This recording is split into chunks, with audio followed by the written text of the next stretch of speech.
শুভেচ্ছা, সবাইকে স্বাগত জানাচ্ছি চলতে চলতে অনুষ্ঠানে। আপনাদের সাথে আছি আমি মাহফুজ মিশু। আর আজকে আমাদের অতিথি জাতিসংঘে বাংলাদেশের স্থায়ী প্রতিনিধি ডক্টর আব্দুল মোমেন স্যার। আপনাকে স্বাগত জানাচ্ছি। কেমন আছেন? অসংখ্য ধন্যবাদ। কেমন আছেন আপনি? খুব ভালো স্যার, দেশে ওয়েদার ভালো এবং থিংস আর গুড, সো ভালোই আছি। আপনি তো জাতিসংঘে বাংলাদেশের স্থায়ী প্রতিনিধি, জাতিসংঘে বাংলাদেশের রাষ্ট্রদূত। তার মানে জাতিসংঘের কাছে আপনি মানেই প্রাথমিকভাবে বাংলাদেশ। এই অনুভূতিটা আপনি যেদিন প্রথম জাতিসংঘে বাংলাদেশের স্থায়ী প্রতিনিধি হিসেবে নিযুক্ত হলেন, জাতিসংঘ বিশ্বের সবচেয়ে মর্যাদাকর, সবচেয়ে বড় সংগঠন, বড় সংস্থা আন্তর্জাতিক, সেখানে ইউ রিপ্রেজেন্ট বাংলাদেশ, আপনার কোটপিনও বাংলাদেশের। সেই সময়ের অনুভূতিটা দিয়ে শুরু করতে চাই। আমাকে যখন মাননীয় প্রধানমন্ত্রী দায়িত্ব দিলেন, তখন আমি প্রধানমন্ত্রীকে বললাম যে আমি তো ডিপ্লোম্যাট নই, আর জাতিসংঘে আপনি পাঠাচ্ছেন যে এখানে শত শত দেশের টপ ডিপ্লোম্যাটরা থাকে। উনি বললেন আপনি রাজি আছেন কিনা, তাহলে এটা আপনার টেরিটরি। আমি বললাম রাজি আছি, but it is an opportunity and lot of challenges. উনি তখন ওনার কাহিনী বললেন। উনি বললেন যে দেখেন, আমি এই দেশের গত কয়েক বছর দেশে আমাদের ইমেজটা একেবারে ধরাশায়ী হয়ে গেছে। আপনি বলছেন এটা 2009 সালে। এর আগে 5 বছর আমরা নাম্বার 1 করাপ্ট কান্ট্রি। আমাদের দেশে গণতন্ত্র ছিল না, জঙ্গিবাদ, সন্ত্রাস এবং জঙ্গিবাদ, এইরকম বদনাম। এই অবস্থা থেকে আমি উত্তরণ চাই। So it was a big task and I took the challenge. আরও প্রায় 5 বছর, হ্যাঁ 6 বছর আগে I took the challenge, এবং আমি সেই চ্যালেঞ্জটা নিয়ে আমি দেখলাম যে আমি যা করি দেশে ভালো কাজ করলে ওইটার রিফ্লেকশন। 6 বছর পরে যদি আপনার নিজেকে মূল্যায়ন করতে বলা হয়, কত নম্বর দিবেন? পূর্ণমান 100? আমি আমার সব কলিগ, আমার ছেলে মেয়ে সবাইকে বলি যে once I get a chance, সেই চান্সে I have to do my best and I want to leave a track record for future generations. আমার এই 6 বছর পরে আমি অনেকটুকু আনন্দিত যে আজকে বাংলাদেশের image in the UN is number 1, is a model. আমি এই জন্য খুব আনন্দিত। আমি আরও আনন্দিত, আমার যেগুলো আমি গোল নির্ধারণ করেছিলাম নিজের থেকে, আমি মোটামুটি সেই গোলগুলো অনেকগুলো অর্জন করেছি। হ্যাঁ, সো আমি এই কারণে মোটামুটিভাবে আমি আনন্দিত যে আমি করেছি, এবং আগামী বছরে, এই বছরে অনেক চ্যালেঞ্জ আছে, এবং ইনশাল্লাহ উইল ডু ইট।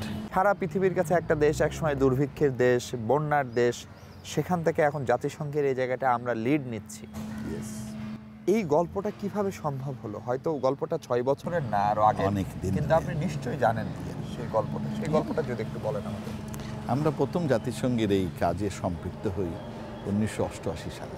1988 সালে অ্যাডভাইজার হিসাবে। আমি সরকারে জয়েন করার আগে 92-তে এই সময় যখন হাইতিতে সমস্যা হলো, আই প্লেড এ রোল যে বাংলাদেশের এই ট্রুপস হাইতিতে নেওয়ার জন্য। আমি তখন কিন্তু মাস্টার মানুষ, আচ্ছা, শিক্ষকতা করেন। তা আমরা আমাদের ইউনিভার্সিটিতে, আমরা কলেজে প্রতি বছর সপ্তাহব্যাপী পিস ডে করতাম। আচ্ছা, তো তখন হাইতির যিনি প্রেসিডেন্ট ইলেক্ট, উনি তখন বিতাড়িত, ওনাকে আমি ইনভাইট করলাম। তো তখন আমাকে জিজ্ঞেস করা হলো যে তা বেচারা হি ইজ প্রেসিডেন্ট ইলেক্ট, কিন্তু দেশে যেতে পারছেন না। আমেরিকানরা ফ্রন্ট ওয়ারে যেতে চায় না। তো আমাদের ওখানে এক কংগ্রেসম্যান ছিলেন, উনি was very close to Clinton. তো উনি বললেন যে, আমি বললাম we can supply you food soldiers without asking anyone. আমি বলে দিলাম এখানে। পরে তখন হুমায়ুন কবির সাহেব নামে আমাদের এক অ্যাম্বাসেডার ছিলেন, ওনাকে বললাম। এর মধ্যে একজন আর্মির এক জেনারেল, ইউএসএ আমাদের অ্যাম্বাসেডর ছিলেন। হ্যাঁ, ইউএসএতে ছিলেন। এর মধ্যে এক আর্মির এক জেনারেল, ওনার ছোটো বোন থাকে বস্টনে, তো ওর ওখানে আসছিলেন। উনি আবার, ওরা দুইজনই জেনারেল। তো ওরা বললেন যে আমরা দিতে পারবো। এই হাইতিতে প্রথম একটা বড় দল গেল, but I was not in the government. কিন্তু সেটা তো আপনি বললেন আপনার ব্যক্তিগত ধারণা থেকে, সেটার গভর্নমেন্টের অ্যাপ্রুভাল, সেই government approved it, and they are glad to send them.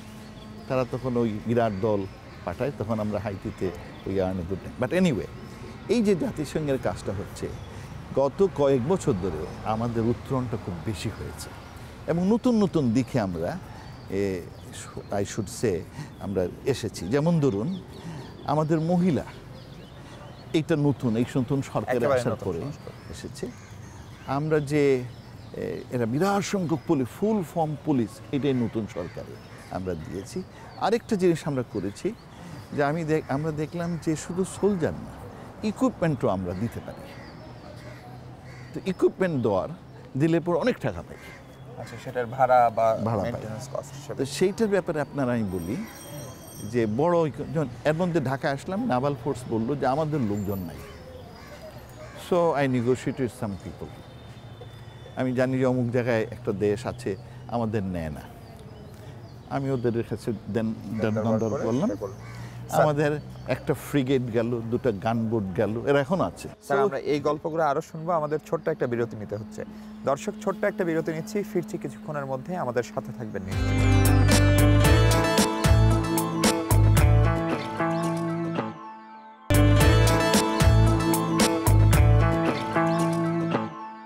দর্শক, বিরতির পর ফিরলাম, আবারও কথা বলছিলাম ডক্টর আবুল মোমেনের সঙ্গে। স্যার, জাতিসংঘের গল্প আমরা শুনছিলাম এবং আপনি পেশাদার কূটনীতিক না, আপনি ডিপ্লোম্যাট ছিলেন না, কিন্তু আপনি এত বড় দায়িত্ব পালন করছেন এবং বেশ সফলতার সাথেই করছেন। এইটার রহস্যটা কি? এটা তো মুশকিলে ফেললেন। আপনি যদি দুনিয়াতে দেখেন, যারা নামকরা ডিপ্লোম্যাট তারা কিন্তু কেউই প্রফেশনাল লাইফ থেকে আসেনি। এরা হয়তো আসছে শিক্ষক কিংবা বিজনেস, লয়ার্স অর পলিটিশিয়ান। আমি দুই একটা এক্সাম্পল দিই। আপনার খুব নামকরা ডিপ্লোম্যাট হচ্ছেন, যাকে আমরা পছন্দ করি না, তার নাম Henry Kissinger. But he is an icon. But what is he? সে একটা শিক্ষক। মনে করেন ইদানিংকালের আপনার কসোভোর সমস্যা যিনি সংযোগ করলেন, যে ডিপ্লোম্যাট, সে একজন ব্যবসায়ী, সিইও। কিংবা আপনার আয়ারল্যান্ডে যে রিজলভ করলেন প্রবলেমটা, সে একজন লয়ার, পরে পলিটিশিয়ান হয়। They are none of them are professionals. কিংবা মনে করেন আপনার ধরেন আপনার যিনি একটা বিরাট কাজ করেছেন, সেকেন্ড ওয়ার্ল্ড ওয়ারের পরে ইন্টারন্যাশনাল ব্যাংক অফ রিকনস্ট্রাকশন, যারাকে আমরা ওয়ার্ল্ড ব্যাংক বলি, IMF হলো, কত কিছু হলো, কিন্তু খুব সুবিধা করতে পারতেছিল। এই সময় একজন আর্মি জেনারেল, সে বলল যে এগুলো যেহেতু কাজ হচ্ছে না, আমি একটা প্রোগ্রাম দিই। সে দিল একটা প্রোগ্রাম, মার্শাল প্ল্যান, সারা ইউরোপ উঠে গেল সেটা। So if you look at it, success কিন্তু নট নেসেসারিলি। এর একটা আমি যেটা দেখি, যেটা comprehensive understanding of the global issues and understanding your own country, the interest of your own country, এইটা থাকলে ইউ কুড বি সাকসেসফুল নিজের দেশের। আরেকটা হচ্ছে গিয়ে আপনার বস যিনি, তার সাথে আপনার সম্পর্ক ভালো থাকতে হবে, আস্থা থাকতে। অনেকগুলো issue immediate you have to decide, একটা আপনাকে বলতে হবে। ধরুন আমি এই আর্মির ইকুইপমেন্টের কথা বলি, পিস কিপিং ইকুইপমেন্ট যখনই একটা অপশন চাহিদা হয়, চাহিদা আসার আগে কিন্তু আমরা খবর নিয়ে নিই। তথ্য একটা important, information is very crucial. তা আমরা নিয়ে রাখে, যখন এটা আসে তখন সব কান্ট্রি ওয়ান্টস টু পার্টিসিপেট। তার মানে তো আপনার টপ বস যিনি প্রধানমন্ত্রী শেখ হাসিনা, আপনি তার আস্থায় আছেন। উনি আমাকে ব্ল্যাঙ্ক চেক দিয়েছেন, আমাকে বলেছেন আপনার এরকম স্কোপ হলে আমার না থাকলেও আপনি বলবেন ইয়েস, আমি জোগাড় করে দেবো। মুক্তিযুদ্ধের সময়টাই আপনার ভূমিকা কি ছিল তখন? আমরা তখন প্রথমটা দেশে ছিলাম, তারপরে আমাদের আর্মি এক সময় ধরে নিয়ে গেল, ধরে গিয়ে নিয়ে অত্যাচার করলো, অত্যাচার করে তখন পালায় বাঁচলাম। বাঁচার পরে তখন পরে ইন্ডিয়াতে যাই আর কি। সেইখানে আমাদের ওখানে লাস্টে যখন বাংলাদেশ স্বাধীন হয়, তখন আমি এই আমাদের টি লেবারার ছিল, শ্রমিক ছিল, ওদের নেওয়ার দায়িত্ব, দেশে ফিরিয়ে আনার দায়িত্ব, পুনর্বাসনের দায়িত্ব। তারপরে এখানে এসে তখন খুব ভঙ্গুর ছিল অর্থনীতি। তখন আপনার আনরব নামে একটা UN অর্গানাইজেশন ছিল। আচ্ছা, ওদের সাথে আমি কোঅর্ডিনেট করতাম। প্লেনে করে আপনার খাওয়ার, সিমেন্ট, খাওয়ার চিটাং পোর্ট থেকে নিয়ে দিতাম নীলফামারী রংপুর এলাকা, এখন খুব ডিভাস্টেটেড ছিল। এটা আফটার লিবারেশন? আফটার লিবারেশন প্রথম দিকে এইটা করলাম, আর যুদ্ধ- পরে আমি কমার্স মিনিস্ট্রিতে তখন জয়েন করেন। যুদ্ধের সময় কোথায় ছিলেন? আমি যুদ্ধের সময় বহুত বাংলাদেশ এবং ইন্ডিয়া দু জায়গায় ঘুরলাম। তখন কি আপনি অস্ত্র হাতে যুদ্ধ করার না, আমি অস্ত্র হাতে যুদ্ধ করিনি, কিন্তু আমার কাজ ছিল যে রসদ যারা নেন, খাওয়ার দাওয়ার নেন, সেগুলো আমি সই করতাম আমার বসের পক্ষ থেকে। আঞ্চলিক প্রশাসক আমার তখন বস ছিলেন, আমি যুদ্ধের হাতে যাইনি। তারপরে একটা পর্যায়ে 16 ডিসেম্বর আপনি কোথায় ছিলেন, বা ওই বিজয়ের মুহূর্তের কথা মনে করতে ডিসেম্বরে পারেন? আমি তখন 12ই ডিসেম্বর আমি আসি সিলেটে, আমরা ফ্ল্যাগ ট্যাগ উড়াই। তারপরে আমি ইন্ডিয়াতে আমাকে পাঠায় দেন আমার আমার যে নেতা, হ্যাঁ, উনি আমাকে ইন্ডিয়া পাঠিয়ে দেন ওই টি লেবারদের ফেরত আনার জন্য। আমি পরে সরকারে আবার জয়েন করলাম 19শে ডিসেম্বর। তখন গভর্নমেন্ট বললো যে formally we have to submit A civil service officer হিসেবে জয়েন তখন আমি 19শে ডিসেম্বর জয়েন করলাম। জয়েন করার পরে যে এই যে অনেক মাস বাইরে ছিলাম চাকরির থেকে, তখন সরকার আমাকে 5,000 টাকা দিলেন ওই মাসগুলোর স্যালারি হিসেবে। স্বাধীন বাংলাদেশের প্রথম বেতন পেলেন। আমরা আরো গল্প শুনবো, আবার একটা বিরতি নিচ্ছি স্যার। দর্শক, আবারও ছোট্ট একটা বিরতি নিচ্ছি, আমাদের সাথে থাকবেন নিশ্চয়ই।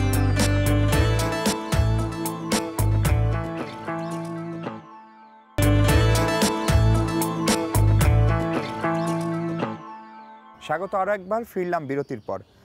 কথা বলছিলাম ডক্টর আব্দুল মোমেনের সঙ্গে। স্যার, তারপরে তো আপনি স্বাধীনতার পর সরকারি চাকরি শুরু করলেন এবং ঘটনাক্রমে একসময় আপনাকে সরকারি চাকরি ছাড়তে হলো, অথবা আপনাকে সরকারি চাকরি থেকে সরকারি অব্যাহতি দিল। এটা কেন হলো? কি অপরাধ কি ছিল? আমি এক সময়ে কিছু কাজ করেছিলাম, এই যে সেটা হচ্ছে আমরা গণতন্ত্র চাইতো, তো সে সপক্ষে আমি একটা কথাবার্তা করি, লেখালেখি করি, এটা পছন্দ হয় না। সাংবাদিক ছিলেন, তার ফলে আমার বন্ধু বান্ধবরা সেই আর্টিকেলটা আমাদের এই নতুন তখন আর্মি সরকার মারা যাওয়ার পরে তখন ওটা দেওয়ার ফলে একটা ইনকোয়ারি হলো। ইনকোয়ারিতে আমাকে বললেন যে তুমি এটা তোমার লেখা। আমি বলি জি স্যার, কিছু আমারই তো লেখা। তারপরে আমি ভাবলাম যে আমাকে তারা কি করবেন না, পানিশমেন্ট দিবেন না, বিকজ আমি বললাম আমি করবো না সেই। তারপরে ওনারা এক চিঠি পেলাম। চিঠিটা হচ্ছে যে আপনাকে সরকারি চাকরির থেকে রিটায়ার্ড করা হলো আন্ডার পি অর্ডার 9। কত সালের ঘটনাটা? সেটা চিঠিটা পেলাম 82-তে, শুরু হলো 78-এ প্রসেসটা শুরু হলো, কিন্তু কি পাইতে অনেক দিন লাগলো। 82-তে in the beginning I got the letter যে আপনাকে পি অর্ডার 9-এ বেসিক্যালি টার্মিনেট করা হবে। আচ্ছা, তখন তো রাষ্ট্র ক্ষমতায় প্রেসিডেন্ট এরশাদ। আমরা যতটুকু জানি যে আপনার বড় ভাই এখনকার অর্থমন্ত্রী জনাব বাবুল মাল আব্দুল মুহিত, উনি তখন এরশাদ সরকারের finance minister. I did not ask for help from him, এবং বিকজ আমরা এইটা ওনার এই যখন এরশাদ সরকার জয়েন করেন, I didn't like it, and I was one of the like it, because আমরা ডেমোক্রেসি এই করি, হঠাৎ করে উনি ওখানে গেলেন। তো আমার পরিবারের অনেকে লাইক করেন, পরে পছন্দে উনি এই জন্য 2 বছর পরে চলে গেছেন। কখনো এটা জানার চেষ্টা করেছেন যে এরকম একটা গণতান্ত্রিক পরিবারের মানুষ কিভাবে এরশাদ সরকারের মন্ত্রী হলেন? বা তখন ওনাকে অনেক গণতান্ত্রিক লিডারশিপ ওনাকে অ্যাডভাইস করেছেন যে আপনি থাকলে ভালো, যে এরা বেশি দুষ্টামি করবেন। পরে উনি 2 বছর থেকে তো চলে গেছেন, বিদায় হলেন। তারপরে এরশাদ সরকারের সময়েও তখন তো আপনি বিদেশে চলে গেলেন এবং দীর্ঘদিন আপনার দেশে ফেরার উপরে এক ধরনের নিষেধাজ্ঞা ছিল। হ্যাঁ, আমি এরপরে শুরু করলাম যখন আমি ওয়াজ লিটল এস্টাবলিশ, মাস্টারি শুরু করেছি, এরকম ভালো একটু সুবিধা অবস্থানে গেলাম, তখন I started a movement for restoration of multiparty democracy in Bangladesh. এই ব্যাপারে আমাকে অনেক আমেরিকাতে, and we started a real movement. সেই মুভমেন্ট করার সময় তারপরে আমি একটা হিয়ারিংয়ের আয়োজন করলাম। আমার by that time many congressman and senator Kennedy, they became pretty close to me. কেনেডির সাথে আমার খুব ভালো সম্পর্ক ছিল। তো এর প্রেক্ষিতে হলো কি, আমি যখন কি করলাম, এই মুভমেন্টটা করলাম, একটা হিয়ারিং করলাম, বাংলাদেশ হিয়ারিং। তো এইটা ওনারা জেনে আমাকে আমার দেশে আসা বন্ধ করে দিল। তার ফলে আমি অনেক দিন আসতে পারিনি। আমার বাবা মারা গেলেন, আসতে পারিনি। আমার মা মারা গেলেন, আমি আসতে পারিনি। ইট ওয়াজ লিটল ডিফিকাল্ট। মানে বাবা মা দুজনের শেষ দেখাটাও আপনাকে আমার হয়নি আর কি। কারণ এই সময় তখন এরশাদ সরকারি ক্ষমতায়। এরশাদ সরকারি ক্ষমতায়। So you know those are the bad days. বিয়ে শাদী কবে করলেন? বিয়ে শাদী করেছি কাকে তো করলেন, কিভাবে করলেন? অনেক দিন হয়ে গেছে এখন। হ্যাঁ। কত বিয়ে করলাম কবে? 78-এ করলাম। এটা যদি ম্যাডাম শোনেন যে আপনি বিয়ের সাল ভুলে গেছেন। দেন ইউ সি আমরা পরিবারটা আমাদের অনেকগুলো ছেলে মেয়ে আছে। উই হ্যাভ 5 চিলড্রেন, অল আর একজন ছাড়া সবই অন দেয়ার ওন। এরা বিদেশেই থাকে, এরা ভালো ভালো চাকরি টাকরি করে এবং দে আর ডুইং ওয়েল। এবং আমার ওয়াইফ হচ্ছে অ্যানাদার স্পিরিট। এই সব কাজে she is always beside me এবং she is a great diplomat. She is a great diplomat. এখন উনি আমাকে সব ব্যাপারে খুব সাহায্য করেন। এটা বোধহয় আপনার ডিপ্লোম্যাসির গোপন একটা রহস্য। আর একটা বিষয় অনেকেরই ধারণা বা অনেকে আশঙ্কা করেন যে আপনি কি জাতিসংঘে বাংলাদেশের স্থায়ী প্রতিনিধি এই কারণেই যে আপনি আবুল মাল আব্দুল মুহিতের ছোট ভাই? নিশ্চয়ই না। ইউ সি আমি এর আগে অনেকগুলো আপনার হিউম্যান ইস্যুতে কাজ করতাম, হিউম্যানিটারিয়ান ইস্যুতে। মাননীয় প্রধানমন্ত্রীর সাথে আমার সম্পর্ক অনেক দিনের পুরনো সম্পর্ক। উনি আমি যখন ক্যামেল জকিজ, উটের দৌড়ের লোকগুলোকে বাঁচানোর চেষ্টা করি, মাননীয় প্রধানমন্ত্রী raise it in the parliament as an opposition leader. আমি যখন ট্রাফিকিং উইমেন অ্যান্ড চিলড্রেন উপর কাজ করি, নারী পাচার, মাননীয় প্রধানমন্ত্রী তখন opposition leader, she help me out. তো এই সব কারণে একাধিক কারণে ওনার সাথে আমার পুরনো গভীর সম্পর্ক। এবং I know that Muhit, Abul Maal Abdul Muhit is a political being, but উনি অনেক দিন ধরে দেশের বাইরে ছিলেন এবং he is an asset. He is a very talented man and he is a committed man. দেশের জন্য আমি যেভাবে ফিল করি, উনি ভেবে যে আমি যদি দেশের কাজ না করি, হু এলস উইল ডু।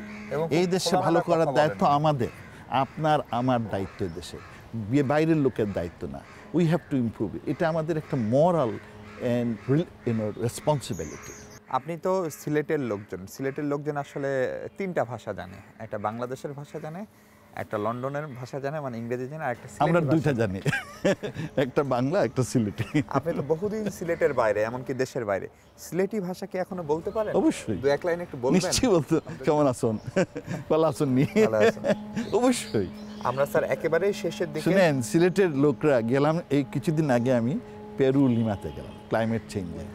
সেখানে গিয়ে দেখে আমার এক বিদেশি লোক, সে খুব ভালো সিলেটি, আপনার চিনেন তাকে, আনোয়ার চৌধুরী।